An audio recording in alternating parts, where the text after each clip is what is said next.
I'll never leave the pictures till the lights come on. I'm a punk. Peter Punk. I take drugs to get drunk. 1, 2, 3, 4. Rock and Roll High School. High School. American again. Love it. Is the top. It does. Terrible t-shirt. Yeah, don't know about them. Are you pulling the fingers at me? So episode 2. We've come a long way. You've had some issues. We couldn't do it. We couldn't record over the weekend because you had what? Shingles. Shingles. That's shingles. I thought only old people got shingles. The doctor was like, you got shingles. And I was like, I'm not stressed. I haven't worked in 2 months. And I was like, well, what does that mean? And he's like, you should probably, how much do you drink? And then I told him, and he's like, you could have stopped drinking. So I'm on the health buzz today. This is actually a vodka soda. He told me to stop drinking beers. Yeah, smart. Up there for thinking, down there for peeing. What about you? What have you been doing this week, apart from wearing a terrible t-shirt? Just waiting to record this episode, really. Like, this is my life now. We should say what movie we watched now. Who is the main character in Rock and Roll High School? Do you remember? Riff Randall. No, it's the Ramones. The main protagonist is a group of 4 dudes who all need a haircut. Yeah. I like their hair. I wrote somewhere that they had great haircuts. I'm not saying I have a bad haircut. I'm not in a position to judge anybody's haircut. I have a silly haircut. Very silly, yeah. It's silly. It's cheesy. It's stupid. But it's fun. And I think that's what I like about punk rock. It's fun. It makes no sense. It's stupid, but it's fun. And I think, it's punk rock. So I think compared to last week, Suburbia, it didn't depict punks in a nice way. But now, it's the opposite. It's fun, uplifting, music, and I actually kind of thought that it was a musical. I mean, you kind of be right. It was pretty musical. Singing and dancing, it kind of was, I guess. I think it was a musical because Willy Wonka and the Chocolate Factory was indeed a musical. Well, why are you comparing the two? Because they're good movies, and you kind of don't even feel like it's a musical, but then you realize it is a musical because there's music playing throughout the whole movie. Is this the original Willy Wonka or the remake with Johnny Depp? No, the original is called Willy Wonka and the Chocolate Factory. Johnny Depp is called Charlie and the Chocolate Factory, which is actually the actual name for the book. Shit, you're a learned man. Have you got a bunch of books behind you? I went to film school like James, Tentacles. No, so I went to school in Arrow Video. That was my school. You know, that Arrow Valley video, that actually got me off of a charge in court once because my prosecuting officer was from Arrow Valley. He saw my address, and when he was like prosecuting me, he was like, oh man, because this is in Auckland, and he's like, I grew up in Arrow Valley, and he's like, do you guys still go to the video store? I was like, yeah, man. And he's like, they always let you off your fines. I was like, dude, I know. And he's like, and the chip shop, it's still there. And I was like, yeah, man, hand cut chips. And he's like, oh, that's great, you know. And I actually got off that day. Tom Anderson was there. There's a few there. My mum was knitting in the back. Anyway. I think this conversation has gone just nowhere. My point was Rock and Roll High School from 1979 is a musical. Let's not talk about that. Let's talk about Rock and Roll High School. That's the movie we're reviewing. 1979, let's talk about that. The Clash's 3rd album, London Calling, rock album of the year. It's not typically punk, essentially. I love the song Jimmy Jazz. It's good. The Clash are good. Everything they did after that sucked. I should have stopped there. You're from Columbia. Yeah. Nice! Typical American high school setting. And then Riff Randall chucks a Ramones record and just everybody just bursts into dance. The principal comes along. She's a bit of a wet blanket. She shuts it down, gives her and her best mate, Kate Rambo, attention. Well, this is when they started to really get into it. Riff Randall's like, hey, man, fuck, whatever. And then she just, on a player, Eddie and the Hot Rods. Nice. Teenage Depression, Eddie and the Hot Rods, they chucked a fucking British band in there. It was good. It was a good touch. And they're a fucking awesome band. You know what? I always thought Eddie and the Hot Rods was American for some reason. Okay. I don't think they are. Okay, so you're not 100% convinced that they're English anyway. 99% sure, but I mean, I've got shingles. I don't really know what's going on. There's a band from New Zealand that reminds me of Eddie and the Hot Rods, actually. Whom? No Class. Don't bother with them, mate. One of their guitarists has a beard now. Skinhead Joe's got a beard. Why do you call a beard? He's a skinhead. Skinheads shouldn't have beards. Here's a question for you. Skinheads, does the carpet match the drapes? No. Why, have you looked at lots of skinheads' balls? / low areas, so they're not all male. All right, let's move on from that. No class suck. We're not doing too well here. So after the first scene where Riff Randall gets sent detention, blah, blah, blah, they introduced these characters, but it was the two hall monitors. Do they work 24/7 for the principal? Evidently. They're probably underage too, so I don't know if they're protected by a union. I don't know if they get a minimum wage there. They seem to outgo their jurisdiction by just like riding around a sidecar motorbike with no light, doing body searches. Gets a bit creepy. Gets a bit suburbia on that. It does get a little bit creepy there. It does get a little bit suburbia. Is that like a new thing that we're doing? If it gets creepy, it gets suburbia. Potentially. And remember when Riff Randall and Kate Rambo get pulled into the principal's office? They're sort of going over her notes that she's got. She's been away from school with these fake notes. It's sort of like, please excuse my daughter from class. Her mother's just died.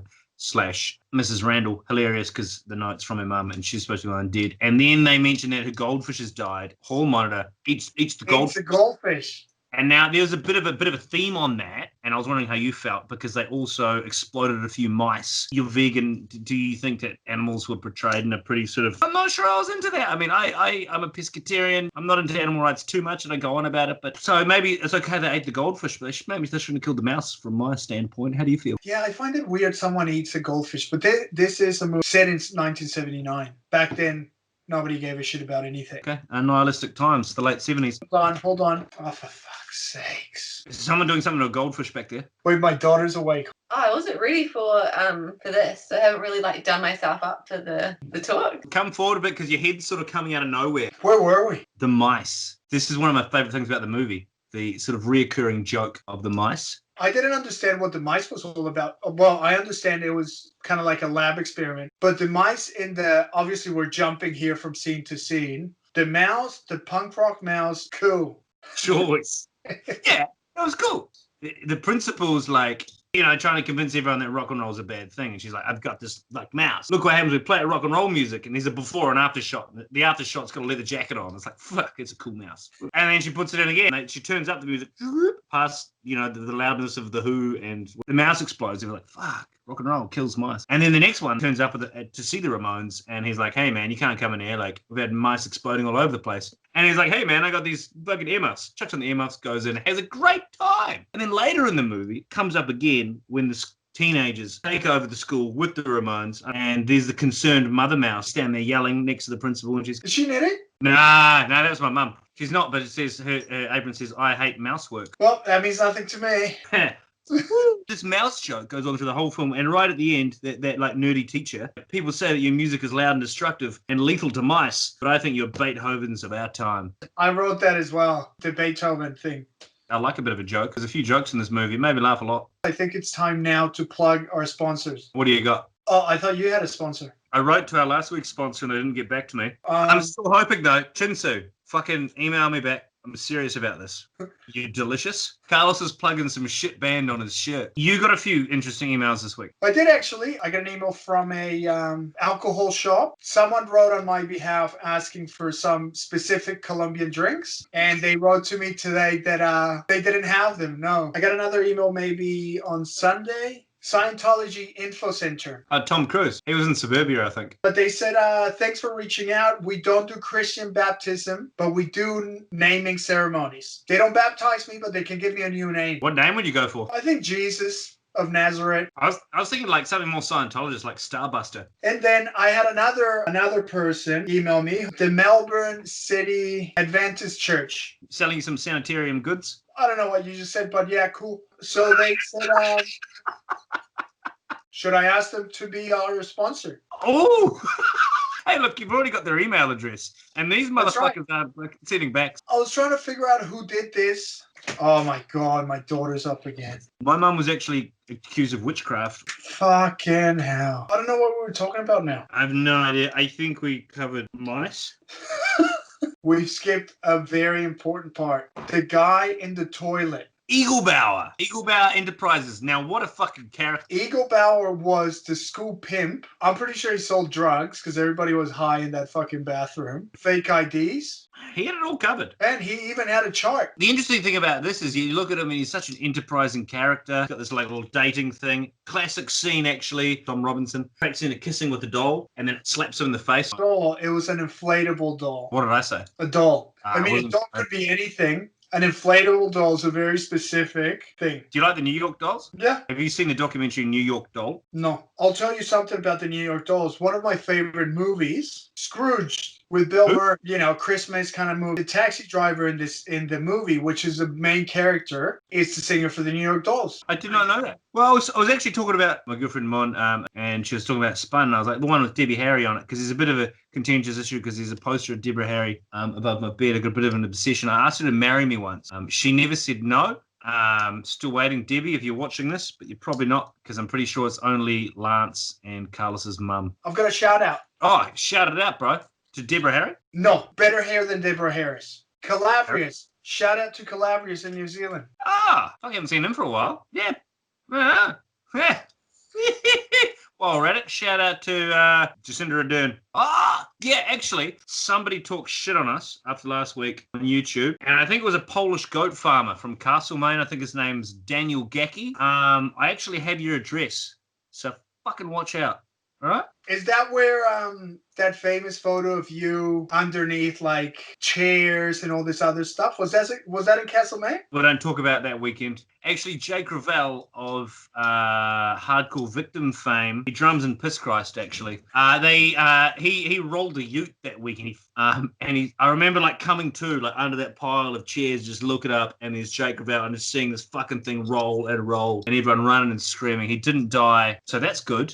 Jake Ravel's alive. So shout out to Jake Ravel because he's still alive? Yeah, maybe. But he's so gangly and scrawny. I think he just sort of crawled out of the wreckage and was like, oh, fuck, that was Buzzy, dude. Started playing drums somewhere and putting fingers up his bum because that's what he likes to do. What I want to talk about, Riff Randall goes to buy this ticket. 100 Ramones tickets. Yeah, that's a lot of Ramones tickets. So she's excited, and then the Ramones fucking just boom, out of here they come. Nowhere. In the back of a car. Have you ever thought about doing that with Sistema? Maybe it's in a video clip in the back of a convertible. I'll address your question in a minute. The license plate is, I think it's Gabba Gabba Hey. And now to answer your question about Sistema, yes. You have thought about it. We have done it. Were you also eating chicken in the back, like Joey Ramone was? That was vegan chicken, by the way. Funny thing that you didn't know. Auntie Mina's on a little drumstick. Cuba Street reference, that one.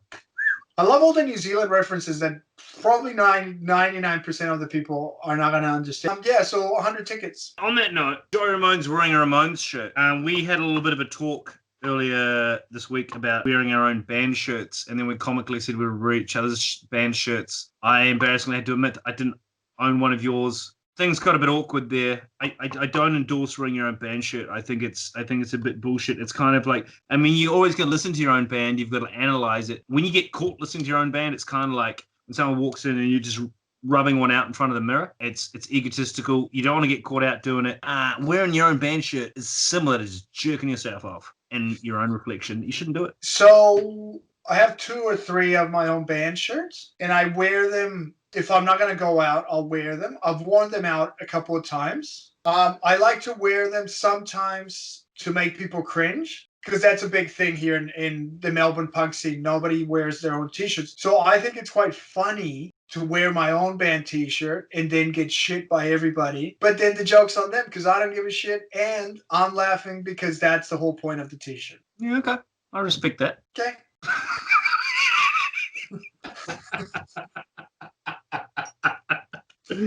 All right then. Number 1 fan of the Ramones. What was her name? Angel Dust. Funny.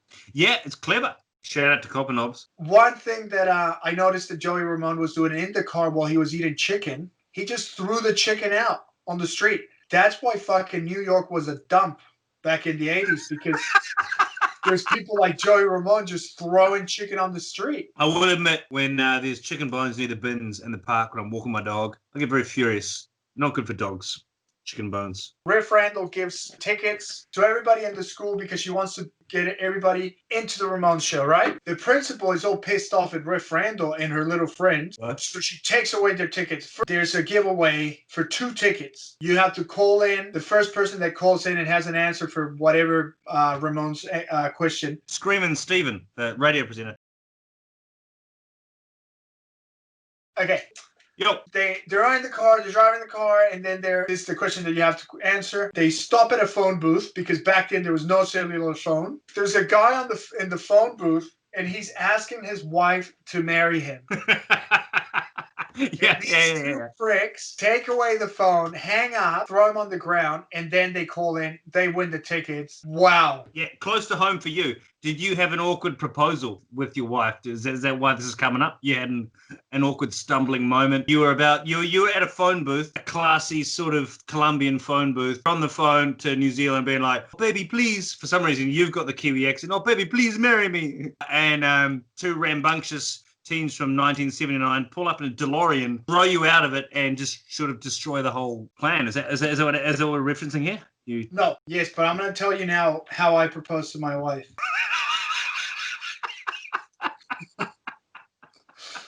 Shout out to Julia.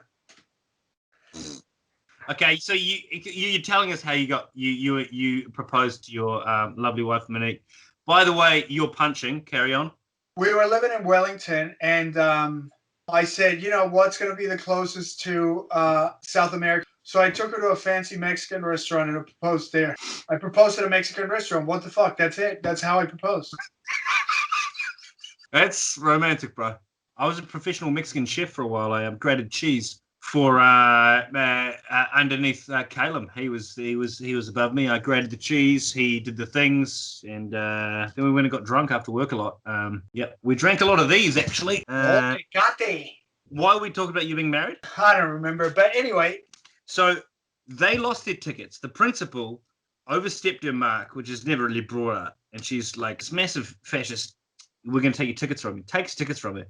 Riff Randall's a bit upset. She goes home, and she has a lot of really colourful pillows that all clash, pink and red and yellows. It's just a bit too much. It looks a bit like somebody vomited up a little bit after a night on the piss. She gets her favourite Ramones record, puts it on, and then hallucinates, essentially, that she's being serenaded by Joey Ramone, who's no longer wearing his own band shirt, I don't think, in that scene, thank fuck. And there she is in her room, smoking a cigarette, colourful pillows, being like, "Oh, yeah, there's my hunky boyfriend." And then she undresses and goes to the bathroom. The guitarist is in the bathroom, in the shower, actually. No, that's the drummer. I think it was the drummer was in the bath. The guitarist was in the in the entrance to the bathroom. But I think she was smoking a little bit of the doozy. The angel dust. Yeah, so my question to you, Carlos, I know we're making it a bit too personal this time, not focused on the movie enough, but have you ever gone home, put your favourite Piss Christ record on, and just imagine Stu serenading you, the lead singer of Piss Christ, in your bedroom? Has that ever happened? Yes, happens all the time. Nice. I noticed one thing. Let's fast forward to the Ramones show. They bring in the teacher comes in with the rack, and they're about to see the Ramones. Did you notice what the teacher was wearing? He had a beret on. I think he sung for Enzyme. I think he was ahead of the time because berets are in now in the punk scene. They're. Is it not cultural appropriation? For the French? Is that why you're wearing a Riggs t-shirt? Yeah. All right. Fair enough. I mean, I'm just angry because, well, a certain boat was blown up. Greenpeace. When that was blown up, we lost our Prime Minister at the time, John Lomu. He was caught in the blast. I bought some records from a record store in Melbourne. There's someone called Richie Ramone. He's even got the number plate. Strange World Records is the place, and he's got Richie Ramone on his. I didn't know one of the Ramones moved here, or is it just some guy that's taken fandom to the next level, decided to name himself after his favourite band? Not a big fan of Strange World Records. Just saying. Richie? I thought we Well- were going to review this movie, but I guess not, because we've talked about everything else apart from the movie. I've been told maybe 2 or 3 times that we haven't reviewed the actual movie because we're just talking garbage. Yeah, I mean, what do you really want us to review here? There's a series of cool scenes in the Ramones. They're good songs. The Ramones are fucking goddamn good band. So you do like the Ramones Of course I do. I mean, why wouldn't you? because you only like English punk. Look, you took that too literally, and I did cop some slack this week over that.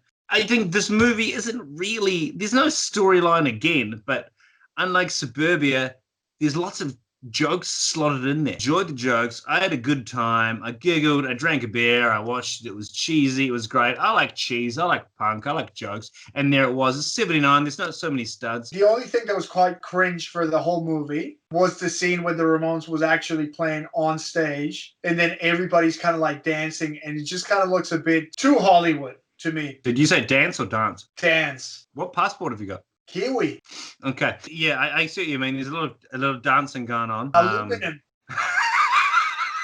Pineapple lumps. Say aluminum or aluminium? I'd say alloy because I'm a tradesman. We don't have time to fuck around. We're too busy skiving off. We haven't reviewed this movie yet. The best part is I was going to introduce it with nice weather we're having. A bit dry, though. I heard it's raining cats and dogs in Idaho. I didn't understand why he just talked about the weather so much. It was a joke because he's socially awkward. Socially awkward people talk about the weather. And in most high schools, a jock would be popular. And in a juxtaposition of this, the rock and roll high school, the popular dude is the dweeby guy that can't get laid. Also, I don't know what the word juxtaposition is. There's too many syllables, and I'm a punk.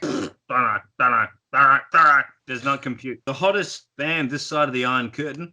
I thought you were like that. I did. What's your favorite Ramones song? My favorite Ramones song is Jodalamu, boom!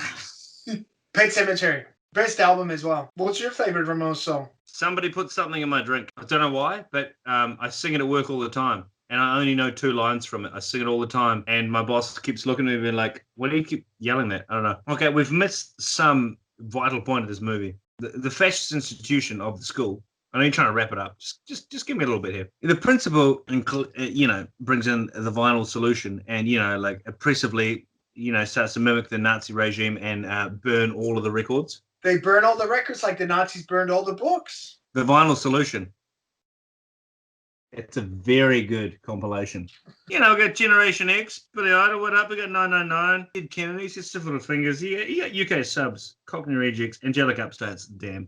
It's all looking pretty good. Even the Saints, Australian. How about that? Ooh. Where are we right now? Not too bloody bad. I think it's a good time to rate the movie. How many exploited skulls do you give it? 3.5, 4, 1 out of 5. 3. 3? Good. Yep, 3.5. No, you know what? 3 and a mohawk. It made me laugh lots. I giggled heaps. I had a good time. It was great. And punk rock should make you have a good time. There'll be people out there be like, oh, I don't like the Ramones. I'm a fucking cross punk. And they've got their dreadlocks and they're off obscene extreme. And they're like, I'm so fucking punk. I only eat out of bins. 2 years later, they'll be hungover eating out of fucking Big Mac at a drive-through because they're full of shit. They just had too much speed at the time and pretending they're really into it. Everybody loves the Ramones. We all love the Ramones. If you pretend you don't, you're fucking lying. Even look at this. Look at this. I didn't even plan this. Look what I've got on my wall there. A Ramones clock. It doesn't work, but it's got the classic 1, 2, 3, 4 gag there because we all fucking love the Ramones. It's a good movie. It's fun. I think I give it a 4 escorbuto skulls. Reason being, because it's a fun movie. It reminds me of Revenge of the Nerds, which is one of my favorite movies of all time. And it just has gags all over. When you text me this week and you said the gag where the principal face is on the wall and then they turn around and it's actually the back of the principal, which is really cool. And I think all those little gags, like airplane kind of gags and shit like that. I think it's a good, fun movie. Anybody can watch it. We're going to get our daughter to watch it, obviously. She's probably watching it right now. And it's got music. Yeah, that's it. 4. 4. What's up next week? We're going to England, baby. Next, Eddie and the Hot Rods are actually from Los Angeles. Wait. All right. Well, this has been good. We didn't really review the movie. We had a few giggles. Next week, we're going to review a movie called Sid and Nancy. Sid Sid and Nancy Monorail. Actually, we've missed the one vital part. It's called Scroll Down with Dave Brown, where we go through the YouTube comments. This will just be 1 minute. Hit me. There's only 223 comments to scroll down through. Wait, only 222? 223. There wasn't any funny comments, and I love funny comments. I got desperate. Tim Uchwa, Shuligon, if I pronounced it wrong, 1 month ago. I am watching this movie right now, and this is my first time watching this movie.